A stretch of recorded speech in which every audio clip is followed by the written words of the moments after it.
আমার কাছে একটা ক্রিটিক্যাল কেস আসে, আর কেসটা হলো এমন যে একটা ছেলে একটা মেয়ে বিয়ে করে, এবং বিয়ে করার পর স্বাভাবিক তাদের মধ্যে একটু দ্বন্দ্ব হয়, একটু ঝামেলা হয়, এবং সেই ঝামেলার জন্য সেই হাজব্যান্ড পরে গিয়ে আবার বিয়ে করে, মানে সেকেন্ড বিয়ে করে।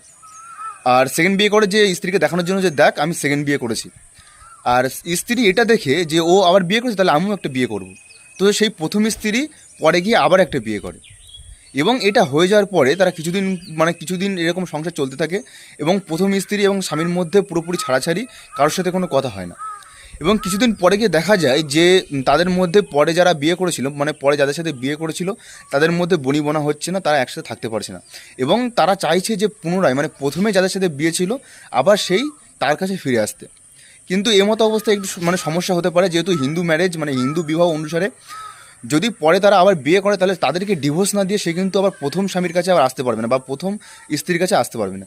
তো এই ক্ষেত্রে ব্যাপারটা অনেকটা কমপ্লিকেটেড হয়ে যায়। তো তারা যদি আবার পুনরায় ফিরে আসতে চায়, তাহলে তাদের কিন্তু পরে যে বিয়ে করেছিল দুজন, মানে স্ত্রী একটা ছেলেকে বিয়ে করেছিল এবং তার স্বামী আর একটা স্ত্রীকে বিয়ে করেছিল, মানে একটা মেয়েকে বিয়ে করেছিল।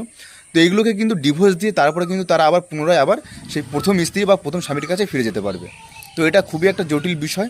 আর এই কথা বলবো যে সংসারে ঝামেলা অশান্তি হয়, কিন্তু সেটাকে নিজেদের মধ্যে সেটেলমেন্ট করা দরকার, নিজেরা বসে মিটিয়ে নেওয়া দরকার। কিন্তু এমনটা কখনো করা দরকার নেই যে রাগ করে আরেকটা বিয়ে করে ফেললাম।